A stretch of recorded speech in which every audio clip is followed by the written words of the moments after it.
Hola, ¿qué tal, amigas, amigos televidentes en Extra Plus? Un gusto saludarles, darles la bienvenida a esta edición de Adelante Nicaragua, edición en la que vamos a conversar acerca de los resultados de la cuarta edición de la encuesta nacional Nicaragua rumbo al 2021, presentada este martes por M&R Consultores. Está con nosotros don Raúl Obregón para poderla comentar. Resulta que el Frente Sandinista, como partido político, es la opción que tiene la mayor intención de voto al momento en que se realizó el estudio, pensando, y eso me parece que sería bueno que lo logremos establecer ahorita, pensando en el voto hoy o pensando en el voto en noviembre de 2021.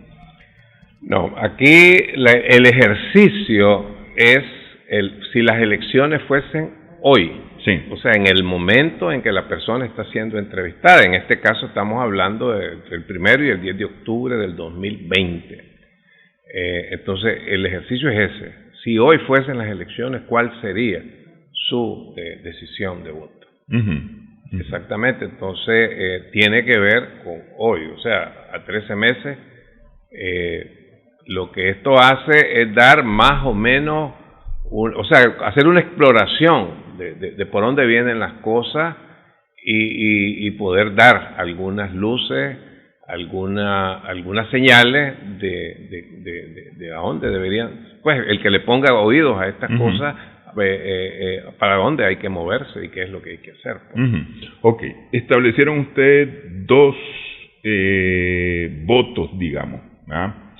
Sin importar si usted tiene la decisión de votar en las elecciones, ¿por dónde se decantaría? ¿Hacia dónde dirigiría su voto?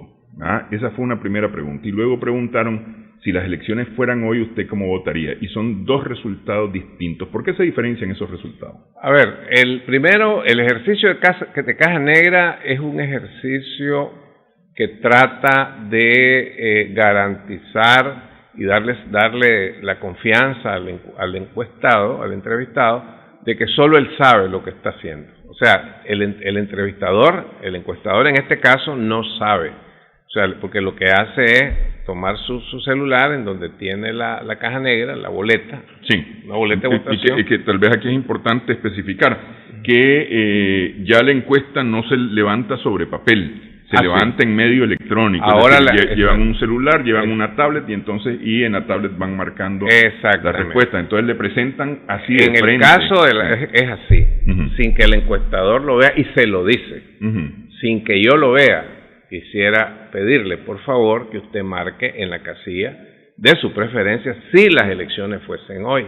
Incluso el encuestador hace el gesto de voltear, o sea, voltea su cara, ¿verdad? Para darle más tranquilidad. Entonces, el voto de Caja Negra es eso, tratando de como no se puede andar, digamos, con una, con una urna, con una urna tapada, ¿verdad? Tapada y eso, entonces, pues, de esa manera se hace. Entonces, la persona ahí marca. Luego, la otra modalidad es una modalidad mediante interrogación y respuesta. Ahí sí, el encuestador le pregunta, ¿verdad? Independientemente de si usted va a votar o no, ¿cuál sería su decisión si hoy hubiesen elecciones? Esa es otra. Entonces, ahí la persona dice tal cosa, tal cosa, tal cosa. Entonces, se hacen en dos momentos diferentes. Digamos, esta entrevista anda como entre 18 y 22 minutos. Entonces, la Caja Negra generalmente la lanzamos, hacemos las preguntas de rigor, de sociodemográficas, de discriminación y eso, y de categorización, e inmediatamente caemos con la Caja Negra, prácticamente en frío. La otra va más adelante, ¿verdad? En donde se van preguntando cosas, o con quién le iría mejor, cómo ve tal cosa, cómo ve aquello, y entonces ya después se hace la pregunta. Y ahí sí la persona le responde al entrevistado. Entonces son dos métodos diferentes, en dos momentos diferentes, en el lapso de 20, 22 minutos. Entonces, esa es la diferencia. Entonces, la caja negra lo que hace es que nos da a nosotros lo que nosotros denominamos el voto duro. El voto duro.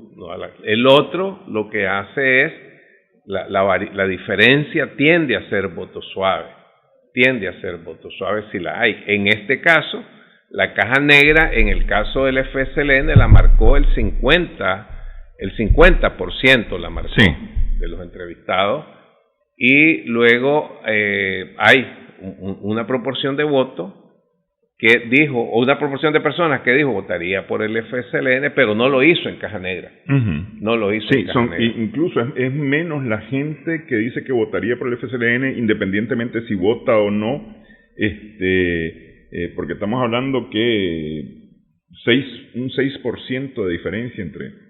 Algo así. Sí, porque estamos hablando del 44% que dice que votaría independientemente de por el Frente Sandinista, independientemente de votar o no, y hay un 50.7% que dice que o que marcó en la caja negra la opción del Frente. Exactamente, o sea que ya hay un 6% más o menos en la respuesta que tiende a no decirlo. O sea, tuvo la confianza de marcar en la caja negra, pero aquí a no decirlo.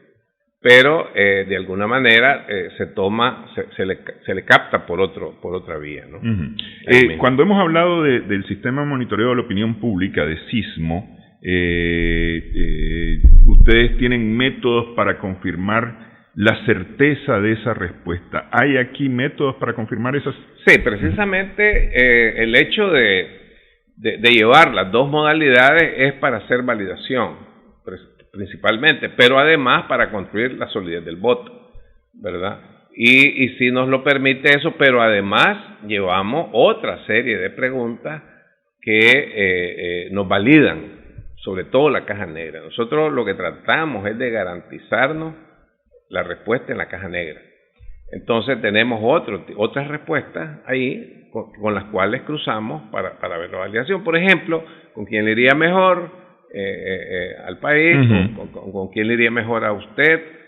¿Con quién tendría más oportunidad de tal cosa, de salud? ¿Con quién tendría más oportunidad de educación, etcétera? Aquellas variables principales que se describen por todos los teóricos, ¿no?, de lo que es la psicología electoral, las describen, que es lo que más hace, por lo menos en países de lo que llaman subdesarrollados, es lo que más atrae a la población en general, ¿no? Entonces, por ahí hacemos los cruces, ¿no?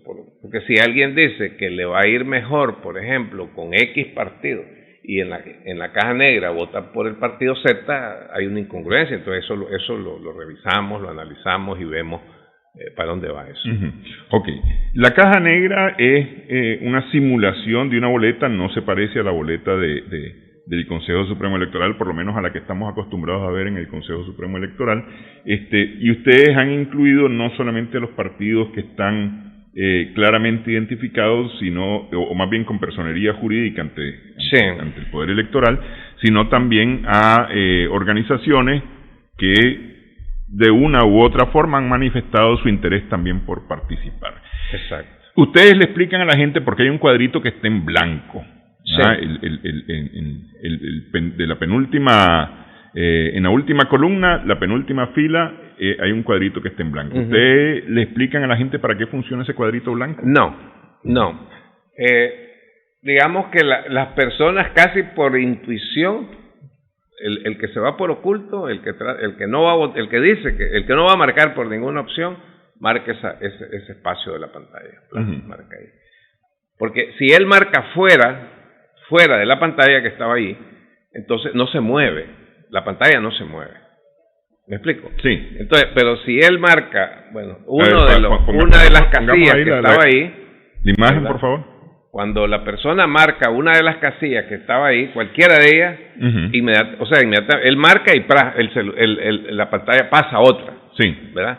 Pero si él marcara, digamos, donde está la flecha azul o a la derecha de donde están los logos, no se mueve. Sí. Cuando él marca ahí, la que está en blanco, ahí ya la pantalla pasa.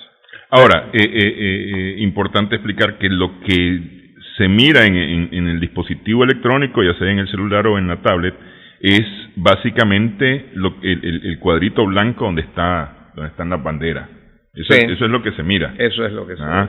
Es decir, aquí es solamente por identificación que está puesta la flecha y demás, ¿no? Sí. Entonces, eso ustedes lo identifican como un voto oculto. Es decir, eso lo identificamos como voto oculto. Que en una elección sería anulación del voto, voto no válido, o voto inválido. Voto inválido, voto exactamente, o persona que ni siquiera va a llegar a votar, o podría ser alguien que no quiere que se sepa, pues, o que desconfía hasta de eso, de la caja negra, y no quiere que se sepa por quién va a votar. Que va a votar, pero no quiere que se sepa con quién va a votar. Entonces, por eso nosotros le llamamos oculto. O sea, nosotros hasta 1990 utilizábamos la categoría indeciso, pero definitivamente que ya después de la experiencia esa del 90 no más la volvimos, pues aprendimos la lección para nosotros, y a partir del 96 ya fuimos aprendiendo que aprendimos ahí que la gente ya tenía una decisión, pero no la manifestó en la encuesta, pero sí la manifestó en las urnas. Sí. Entonces, ya en el 96 nos fuimos con la categoría voto oculto.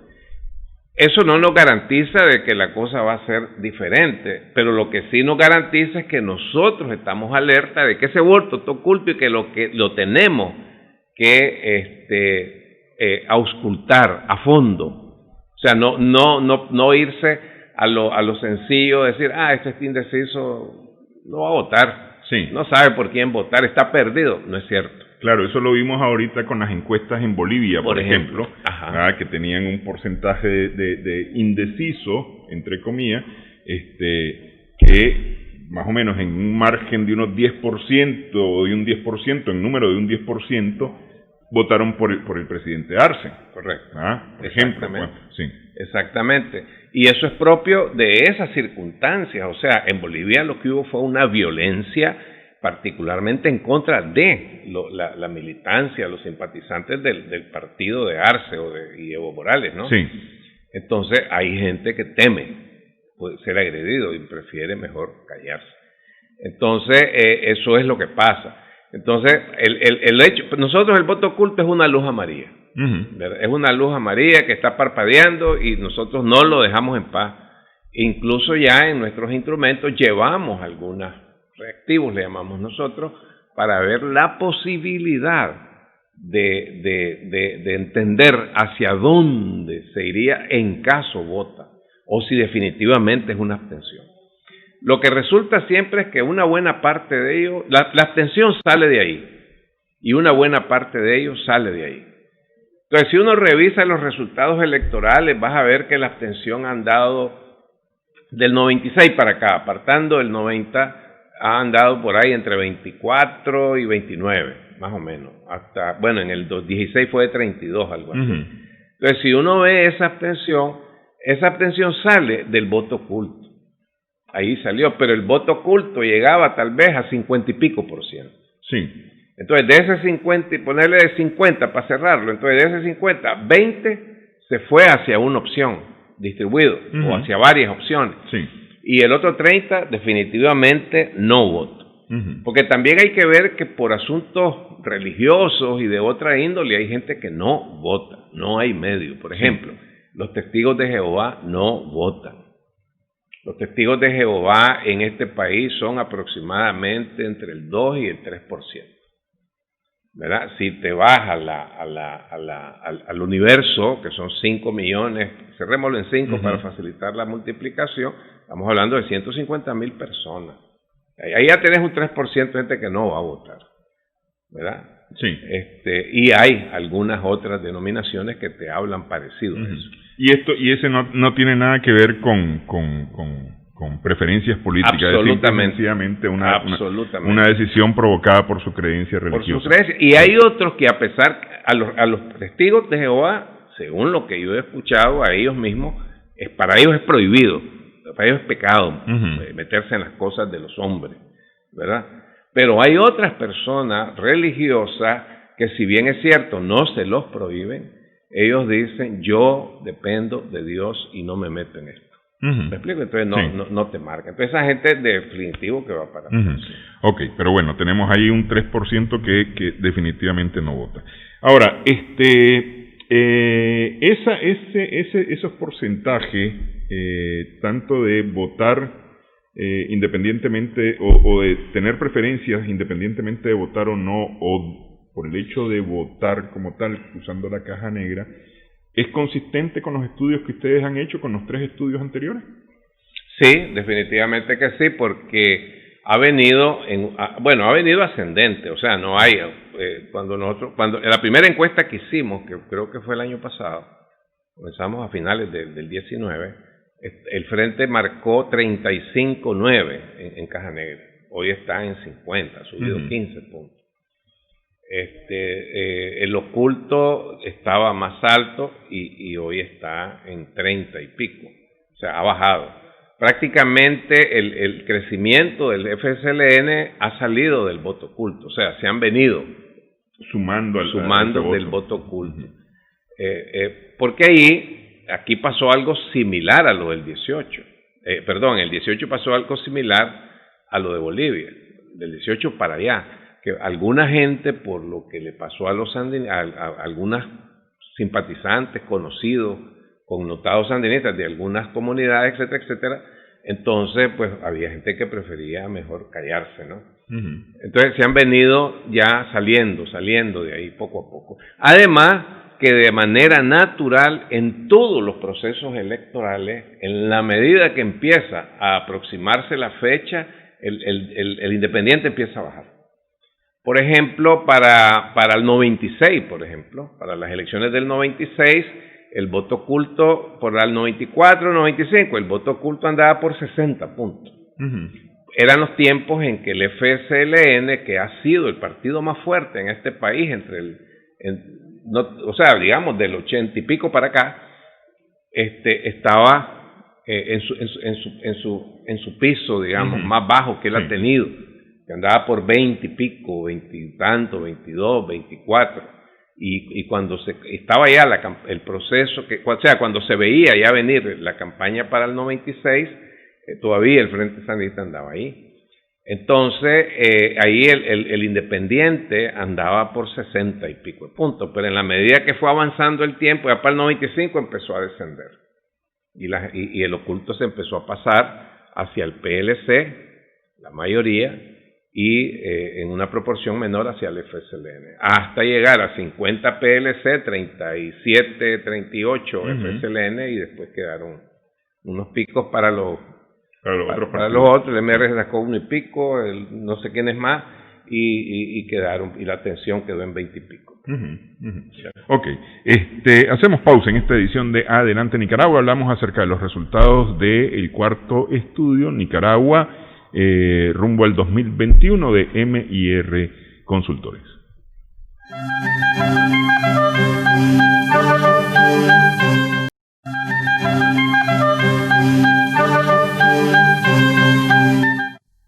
Seguimos en Adelante Nicaragua en Extra Plus. Estamos conversando con don Raúl Obregón de M&R Consultores, que este martes presentó los resultados de su cuarto estudio Nicaragua rumbo al 2021. Ok, nos quedamos con el tema de la caja negra. Hay lugares en Nicaragua y hay personas por grupos de edad. No sé si ustedes llegaron a hacer incluso hasta por sexo, entre hombres y mujeres, la diferenciación, claro. Que no está en el estudio publicado, pero por ejemplo, hacia el norte del país y la región central, Matagalpa, Jinotega, Huaco-Chontales, supondría yo, es donde más alto es el voto oculto, casi llega al 50%. Sí, totalmente. Hay que tener en cuenta siempre en estas cosas políticas electorales de que todo lo que era esa zona, ¿no? Partiendo de la Guinea más para allá tal vez y yendo por el norte, la Iote, subiendo todo eso hacia el norte, fue el famoso corredor de la guerra, ¿no? Entonces por ahí hubo, o sea, todavía hay muchas personas que tratan o sea, mucha área es rural y mucha gente que no se manifiesta. Entonces, eso tiene la ¿cómo se llama? La cosa de que eso es lo que hace que haya más gente que oculta, digamos, para hacerlo de alguna manera, que oculta su intención de voto, ¿no? Entonces, es esa área, es ese sector de ahí. Ha venido cambiando. Antes era mucho más alto ahí. Ha venido disminuyendo. La gente ha venido expresando un poco más yo lo estoy viendo ahora esto con respecto al 16, al 15, 16, y ya no se diga con respecto al 10, al 2010. Entonces, eso hace de que sea esa la zona en donde hay más voto oculto, ¿no? Ahora, los jóvenes, es decir, los que van a votar por primera vez, es decir, estamos hablando, el voto es de 16 años, estamos hablando entre 16 y 21, 22 16, años más o menos. Por ahí, sí. Son también los que ocultan más su voto, los que no dicen por quién van a votar. Sí, exactamente, el joven es el que está participando menos. Acordémonos que el adolescente es el que tiene menos cédula de identidad, es el segmento en donde hay menos cédula de identidad. Aproximadamente un cuarto de los adolescentes no tienen cédula de identidad. Y por supuesto que son gente que nacieron ya en el año 2000 y pico, y que han venido, digamos, teniendo menos participación en actividades políticas, en organizaciones políticas, etcétera, y que tal vez una buena parte de ellos viven en otro mundo, pues. O sea, digamos, sus intereses son otros, pues, mejor para decirlo así. Podría ser, es decir, pensando un poco en los resultados de Sismo, que esta es población que poco le interesan los partidos políticos y le interesan otras cosas, o consideran más importante otras cosas como el trabajo, el empleo, el salario, una casa, es decir, tener... Sí, los intereses de ellos, básicamente, de una buena proporción de ellos, cuidado, de la mayoría de los adolescentes, están puestos en lograr avanzar en su vida, en prepararse para su vida, terminar su bachillerato, ir a la universidad, graduarse en la universidad, tener empleo, etcétera. Entonces, son jóvenes que viven muy ocupados con sus estudios, con sus quehaceres, y de alguna manera, pues, hay una parte de ellos que definitivamente esto es prácticamente, o sea, no tiene participación política, no tiene compromisos políticos, y tiende a poner una distancia con la política. A las preguntas que ustedes hicieron, para referirme solamente a este grupo de jóvenes, después vamos a entrar a las preguntas como tal, que ustedes hicieron acerca de con qué opción política podría estar mejor el país, podría estar mejor la persona de forma particular y su familia. ¿Cómo responden los jóvenes? ¿Participan, tienen o prefieren no responder? No, ellos participan, ellos responden, ellos incluso los jóvenes dan ideas, dan sugerencias interesantes en estas cosas, y sí, participan, sí, tienen posición, tienen alguna, como te digo, tienen sugerencias que contribuyen, ¿no?, a mejorar este tipo de instrumentos. O sea, ellos tienen esa disposición de participar, pues. Ellos no se, ya cuando les pedís, okay, tu decisión mediante un voto, entonces ahí es donde algunos de ellos, es que todavía no sé cómo es esto, etcétera, etcétera, ahorita mejor no, pues. Entonces ahí es donde está el voto oculto mayor, prefieren mejor irse todavía no me decido, pues habrá que ver cómo avancen. Pregunto porque la verdad es que si yo fuera un partido político me preocuparía mucho, porque mayoritariamente en Nicaragua en el 2021 el voto va a ser joven. Estamos hablando de un voto de menos de 35 años, mayoritariamente. Sí. Es decir, más del 50% de los votantes en el 2021 va a ser menor de 35 años. Sí, por ahí vamos a andar, tal vez, sí. Yo creo que va a andar, como el 60% va a ser 39 a menos. Sí. Como el 60% del voto. Y para mí, de partido político, ese debería de ser un tema muy preocupante, pues, lograr que ese grupo de población participe y vote por mí. Correcto. ¿Ah? Sí, yo creo que ahí es donde pues ese debiera de ser un eje, ¿no?, estratégico de campaña de las agrupaciones políticas, cómo llegarle a ese segmento. Y ¿hay la posibilidad que cambien su voto los que han dicho que van a votar por X opción? Hay una posibilidad hasta hoy relativamente pequeña, creo que aproximadamente el 4% están diciendo que posiblemente cambien, el 4%. Después hay, o sea, que van a cambiar, o sea, que sí, pues, que pueden cambiar. Sí. Creo que hay un 4 más después, el 19%, o 19 más que sí podría cambiar, ¿verdad? Lo que no sabemos en este momento, porque no estamos haciendo la pregunta, es si ese cambio sería hacia fuerzas políticas dentro de las mismas tendencias o de voto. Eso es lo que todavía nosotros no tenemos. Sin embargo, ustedes por la respuesta infieren más o menos cómo podría ser el comportamiento. Así es. Y entonces, y eso sube algunos techos para las opciones políticas. Sí, eso hace que, o sea, ahí más o menos se puede ver. Este es uno de ellos, pero más que todo es la que me preguntabas al inicio, ¿no? Si hoy fueran las elecciones, independientemente de lo que usted va a hacer, ¿qué haría con el FSLN? ¿Qué haría con la oposición? Entonces, de ahí también es donde lo sacamos, para ver qué pasaría. Estos que están ocultos, sobre todo, ¿qué harían? ¿Se quedarán en lo oculto o tienen una tendencia hacia dónde se irían? A ver, para poderlo tal vez ver, ustedes tienen encuesta 321, y entonces en encuesta 321 dice que independientemente de decidirse o no por votar en el 2021, tendría esta opción política. Y sin embargo, dice que no va a votar. Eso ustedes lo evalúan y dicen, bueno, el 321 tiene simpatías por esto, es decir, podría en todo caso irse hacia esta opción. Sí, lo que está aprobado, por lo menos en nuestras encuestas durante todos estos procesos electorales, es que a la gente le cuesta más, o hay quienes les cuesta más manifestar un compromiso, como es el voto, que una opinión. Puede ser que cambie, puede ser que no cambie. Entonces, en ese sentido, el voto tiene más peso para nosotros. Pero sí hacemos algunos cruces, les aplicamos algunos reactivos para ver para dónde se va. Y ahí es donde nosotros, eso nos permite poder construir lo que le llamamos nosotros la solidez del voto. Que para el Frente Sandinista es muy fuerte. Es muy fuerte.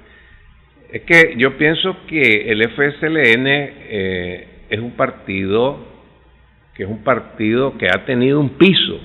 O sea, que ese piso, si bien, o sea, ese piso, lo más bajo que ha tenido ese piso, ha andado arriba, o sea, entre 20 y 22, que fue cuando aquel cisma de los 90, pues, que venían de una derrota que no se esperaba, y aquella derrota en que lloró Raimundo y todo el mundo, de lo que estaban con el sandinismo. El partido se divide, pasó lo que pasó en la asamblea, hubo aquel congreso como traumático de ellos, ¿no? Entonces, pero ahí quedó en 22 quedó el FSLN. Me acuerdo que cuando comenzó el movimiento de disidencia, digamos, encabezado por Sergio Ramírez y otra gente, que se reunían en la UCA y hacían asambleas y cosas, en las encuestas, ese grupo empezó, o sea, ese liderazgo de Sergio Ramírez y su grupo empezaron a subir y llegaron a 18. Entonces, el 38 del FSLN, ese 38 que ha mantenido fuertísimo, más o menos un 17, 18, empezó a inclinarse hacia esa tendencia, digamos. Y como 22, 20 se quedó con el FSLN, pues, que lideraba el comandante Daniel Ortega. Y luego, en la medida que fue avanzando el tiempo y que se aproximaban las elecciones, ya para finales del 94, principios del 95, ya poco a poco, aquellos que habían ido para allá empezaron a regresar para acá. Hasta que llegamos al 96 noviembre, en donde ya ese grupo que había logrado en el impacto de impresión, llamémosle así, 18, vino a caer en 1 y pico, pues. Y entonces el FCN volvió a su 36, 37, ¿verdad? Entonces, ¿qué te quiero decir? De que eso era en un momento de un cisma dentro de su organización, dentro de su militancia simpatizante. Entonces, ahora que ellos están en el gobierno, desde hace ya van por el tercer periodo, lo mantienen su base, la mantienen su base sólida y han venido sumando simpatía, apoyo, digamos, sí, sobre todo apoyos electorales. Lo han venido logrando. Okay. Por eso es que tienen ese número. Hay un número para la solidez del voto que incluye el voto duro a favor, que es el que votó en la caja negra, un voto suave a favor y un voto oculto que tiende a votar por. 69% suman estos para el Frente Sandinista y viceversa para la oposición, 31% para la oposición. Hay la posibilidad que AM y R, los encuestados en un porcentaje X, estén incluso ocultándole, no solamente no escogiendo una opción, sino diciendo que su opción es otra. Que nos estén ocultando. Sí. Mira, esa posibilidad siempre existe, no AM y R, a cualquier encuestador. Sin embargo, como te digo, ya son 7, esta es la 7ª campaña electoral nuestra.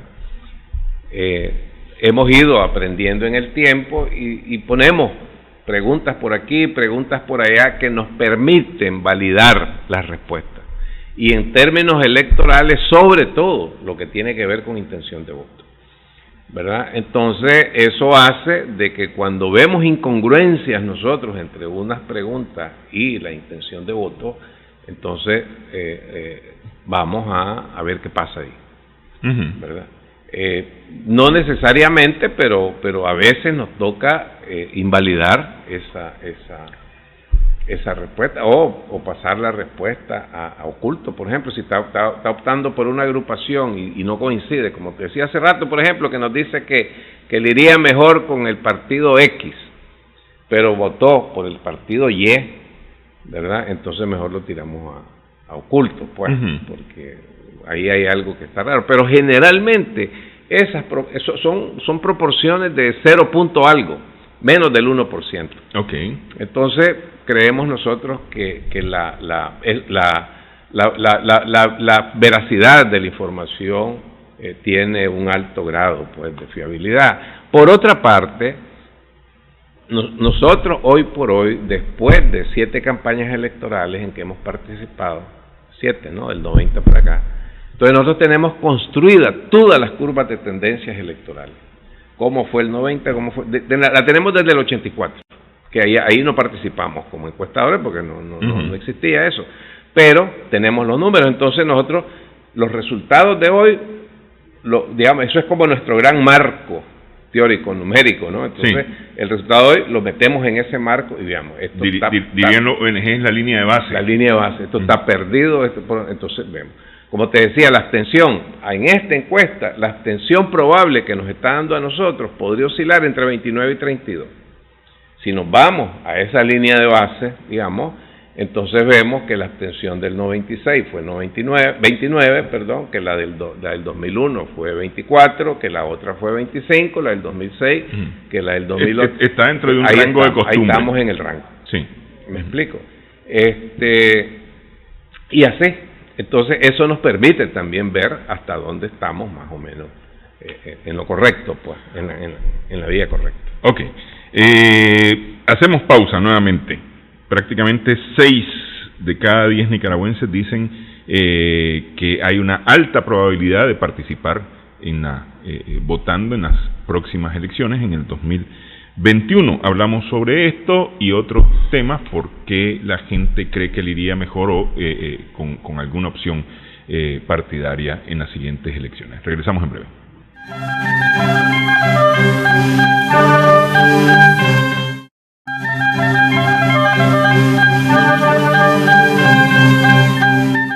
Seguimos en Adelante Nicaragua, en Extra Plus. Prácticamente 6 de cada 10 nicaragüenses tienen una alta probabilidad de participar, y si metemos a la probabilidad media, elevamos prácticamente a más de 8 personas de cada 10 podrían votar en las elecciones del 2021. ¿Qué razones habría para que votaran o no en las elecciones del 2021? Bueno, a mí me parece que en este momento la población, hay una proporción de población que lo que quiere es, o sea, a ver, yo creo que toda la población, casi sin excepción, lo que busca es que mejoren sus condiciones de vida, mejoría, bienestar, eso es lo que busca. O sea, creo que el voto por afinidad, por lealtades políticas, si bien existe, pero ya no tiene aquel peso que tenía posiblemente hace años. Ahora lo que se ve es gente que dice, bueno, yo te voy a dar mi voto y ¿qué me vas a dar vos? O sea, anda buscando bienestar. Yo creo que eso es general. Entonces, hay una proporción que cree que si hay un cambio de gobierno va a alcanzar ese bienestar, ¿verdad?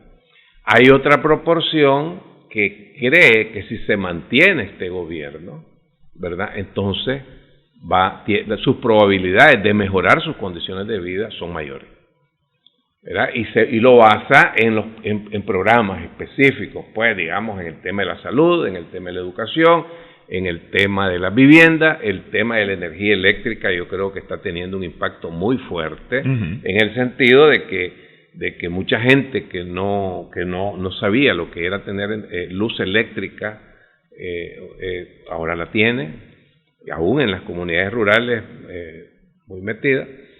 El tema de estos programas de vivienda que son muy amplios. Entonces creen que por ahí va la cosa. Entonces, por eso es uno para cambiar, otro para mantener. La diferencia ahorita está en que los primeros, los que quieren cambiar, andan más o menos entre, digamos, 3 para cerrarlo, 2 a 3, y los otros andan de 6 a 7, ¿verdad? Y eso es lo que hemos venido viendo desde hace un tiempo, que se nos perdió, o sea, se nos perdió en los números, en el 18, que esto fue como, yo me acuerdo cuando estaba chavalo, en los campos de fútbol del colegio, en el Pedagógico de Iriamba, que había una planta que uno la tocaba y se encogía, ¿no? Sí, la dormilona. Ajá, así fue esto, pues, la gente se encogió, pero ya después empezó a soltar. Y se empezó a ver ya nuevamente esa relación, ya la estamos viendo otra vez, 6-4, 7-3, por ahí anda, 6-4, 7-3. Entonces, creo que eso es lo que está motivando. Yo pienso que sería un error, un mensaje que tienda a llamar a la población a no votar. Yo creo que sería un error, porque posiblemente ese mensaje podría afectar más a aquellos que su motivación es hacer el cambio que a los que su motivación es mantenerse. Lo que pasó en las últimas elecciones generales. Exactamente, ¿verdad? Sí. Entonces, me parece que ese es un error. Entonces, pero bueno, creo yo que fundamentalmente ahí está el kit del asunto.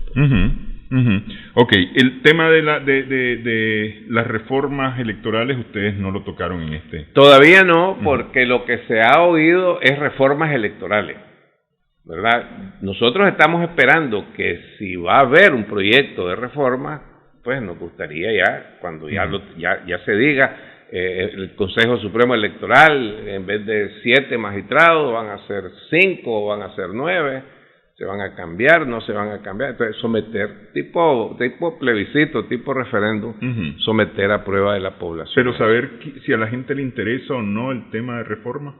Es que ya eso está claro que sí les interesa. Por ejemplo, en 2016, creo que fue, 2016 o 2016, previo a las elecciones, o despuesito de las elecciones, la OEA y Nicaragua, el gobierno de Nicaragua, establecieron un convenio marco para fortalecer y, y hacer más eficiente el sistema electoral y más seguro. No me acuerdo cómo se llamaba específicamente, pero había un proyecto. Más tarde se convirtió en el memorándum de entendimiento. Memorándum de entendimiento. Ahí teníamos 80-90% de la población que decía, claro que sí, hay que hacerlo, lo necesitamos. Unos lo interpretaban de una manera, como diciendo el que está no sirve y lo que la OEA quiere es que se cambie todo. Otros interpretándole como siempre es mejor mejorar lo que tenemos. Entonces, pero sí, la mayoría de la población decía sí hay que empujar esto, ¿verdad? Entonces, partimos ya de la premisa que eso se mantiene. La población quiere eso, quiere reformas, quiere cambios que de alguna manera contribuyen a fortalecer el sistema que ya tenemos, ¿verdad? Entonces, lo que nosotros estaríamos esperando es eso. ¿Cuáles son, qué reformas concretas, específicas hay y presentarse a la población? Pues, hay esta propuesta, ¿qué piensa usted? ¿Va por ella? ¿No va por ella? Antes de conocer qué es lo que a la gente le interesaría, ahí tengo yo un asunto. A ver, si vamos a organizar una fiesta y decimos que vamos a comprar la comida y vamos a ponernos de acuerdo en qué comida vamos a comprar para esta fiesta, hay quienes dirán que quieren carne de res, otros dirán que quieren carne de cerdo, otros dirán que quieren pescado, que quieren pollo, incluso habrá quienes dicen que sin carne, que mejor vegetariana la fiesta, ¿no? Pero ahí prima, digamos, la mayoría, la voluntad de la mayoría, ¿no? O podría primar la voluntad de la mayoría. Entonces, digo yo, conocer que M&R conozca qué es lo que la gente quiere que se cambie para fortalecer el sistema electoral. Pudiera ser. Fíjate que, o sea, de hecho, en mercadeo eso hacemos, o eso se hace, ¿no? Sí. Cuando se va a sacar, por ejemplo, un producto, un servicio, etcétera, ver primero por dónde andan las preferencias, ¿no? Qué es lo que quisiera la gente. Pero generalmente ya hay, como te digo, ya hay sugerencias, ya hay propuestas. Sí, hay un marco. Hay un marco de referencia. En este caso, pues es como sería como muy abstracto y muy amplio, quizás, quién sabe qué va a salir ahí. Es como cuando uno hace la pregunta, ¿quién le gustaría a usted que fuera el presidente de la República? Ahí te sale, pero 500,000 nombres. Sí. ¿Me explico? Unos te mencionan un futbolista, otros te mencionan un boxeador, un político, yo qué sé, pues. Entonces es una cosa increíble. Sí, incluso yo vi un estudio de las elecciones o más bien de las encuestas en Bolivia, y había es decir, ¿cuál va a ser su intención de voto? Y si hubiera segunda vuelta, ¿por quién votaría usted? Si fuera X y Y candidato, X y Z candidato, Y y Z candidato, ¿no? Pero hicieron una pregunta al final que era, ¿quién cree usted que va a ser el presidente? Y la respuesta por Arce pasaba del 60%. Es decir, quienes consideraban que Arce iba a ser el presidente pasaban por arriba del 60%. Es decir, que había ya una idea de que podía ganar las elecciones Arce. Y por ahí anduvo, pues, y ahí 55%. Sí, bastante. Correcto. Ok, hacemos pausa nuevamente en esta edición de Adelante Nicaragua, regresamos en breve.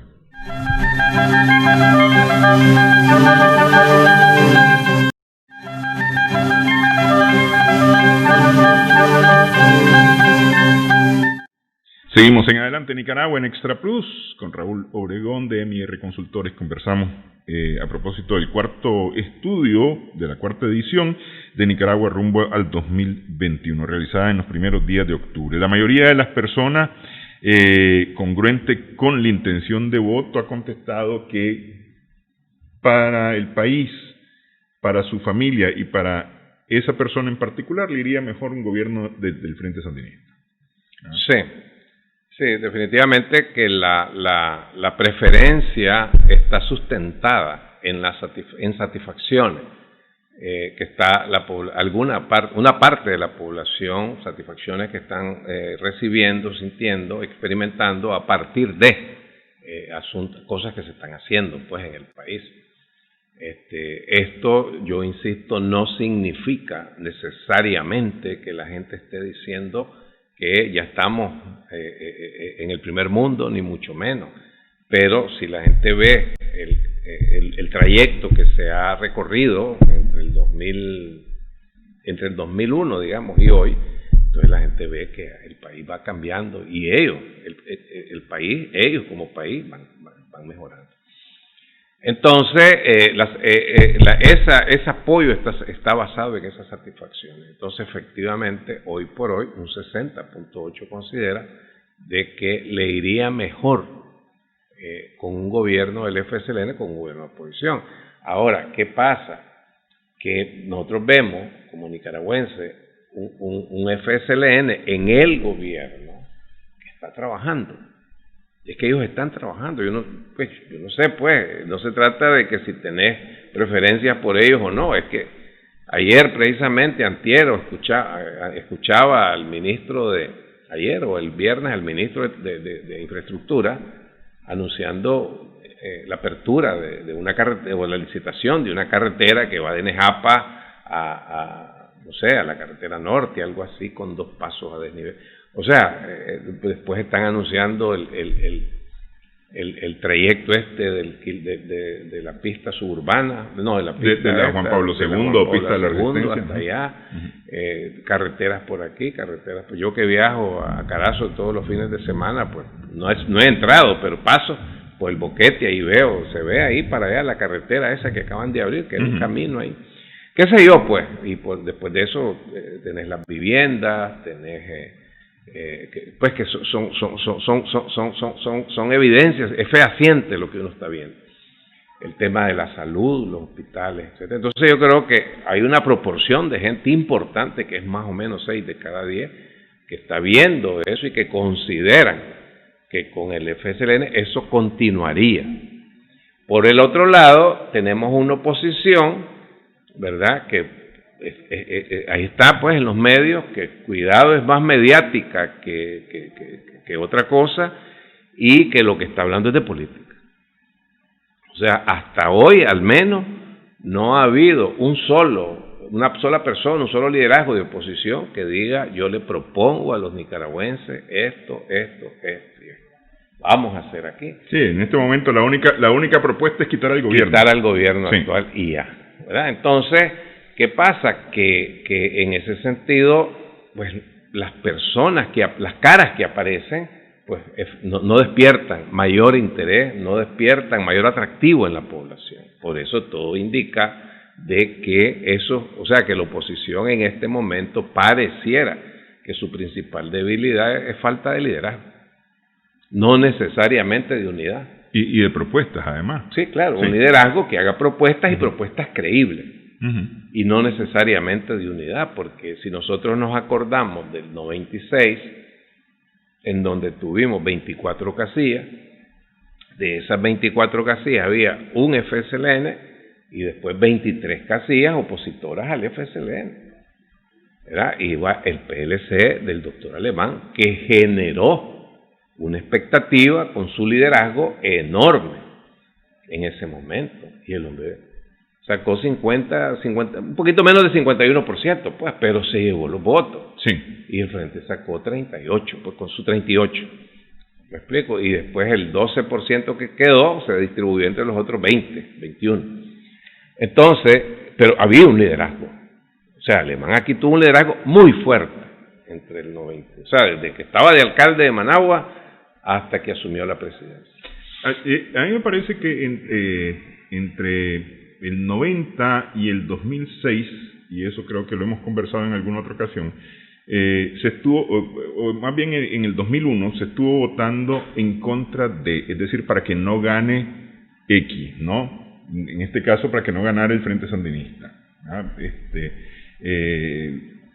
Sin embargo, ya en el 2006 me parece que se empezó a votar a favor ya por el candidato que yo quiero que gane, no para que pierda uno, sino para que gane este. Pero fíjate que yo difiero un poco en eso, porque en el 90 clarísimamente la gente votó para que el Frente no ganara, porque la gente no quería. Sí, por eso se votó en contra de que siguiera la guerra, correcto. Pero doña Violeta Chamorro tenía carisma, tenía liderazgo. Sí, correcto. Tenía el liderazgo. O sea, no fue cualquier liderazgo, porque habían otras opciones, hubieron 4 o 5 opciones más, 4 más, opositoras, pero que salieron 1%, medio por ciento. En el 96, igual, es cierto, hubo un 60% que votó para que no ganara el FSLN, pero había liderazgo que era alemán. Sí. Era alemán, o sea, alemán tenía un liderazgo muy fuerte, eso no se puede negar. En el 2001, vuelve a repetirse la historia, el candidato es cierto, es don Enrique Bolaño, pero quien mueve la campaña es alemán. Alemán es el que andaba detrás de todo eso, pues él sale del gobierno y a pesar de las cosas que después los mismos liberales se encargaron de sacar, pues, y de desbaratar prácticamente, o pretender desbaratar su liderazgo, a pesar de eso, cuando él sale de la presidencia, o cuando él ya va a salir, él todavía tiene ese liderazgo muy fuerte en el país, y él asume la campaña del señor Bolaño. Me imagino que habían contradicciones ahí por debajera, pero la gente vota nuevamente en contra del Frente. Y luego en el 2006 la gente vuelve a votar en contra del Frente. En el 2006, porque el Frente, ¿qué es lo que el Frente logra? Su voto duro, su 38, 37.2 sacó. Incluso un poquito menos del 38 que venía sacando. Incluso en el 90 el Frente sacó el 41. En el 96 sacó el 39. En el 2001 sacó el 43.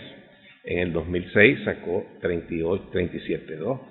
Pero los que no querían, o sea, como no había un liderazgo claro, ¿verdad? Entonces habían 2 opciones. Era Eduardo Montealegre y Rizzo, ¿no? Sí, correcto. Sí. Entonces, ahí se dividieron. Ahí sí la división los mató. Ahí sí la división los mató.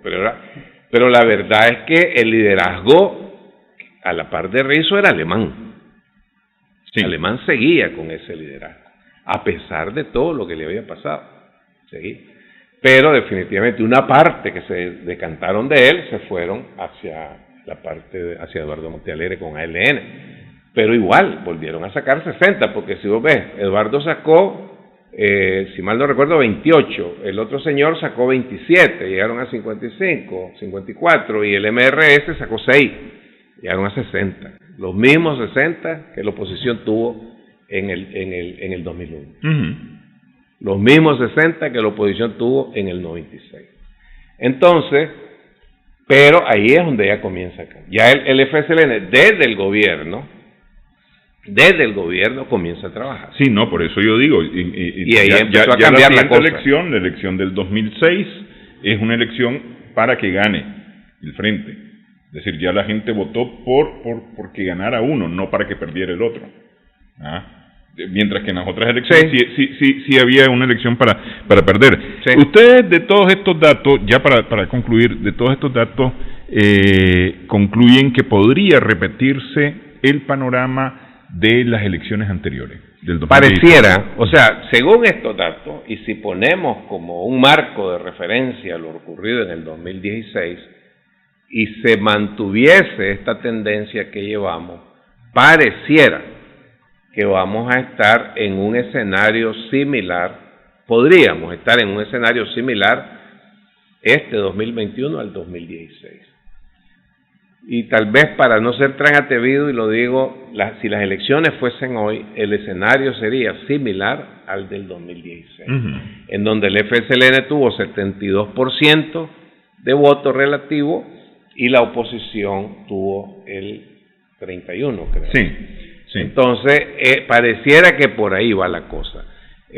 O sea, el punto está en que si ¿cómo se llama? Que o sea, ese 72 del FSLN y ese 31 de la oposición son números que tienen una influencia muy fuerte de la abstención que hubo en esa elección. Sí. Y yo insisto y repito, eso fue un error craso para la oposición.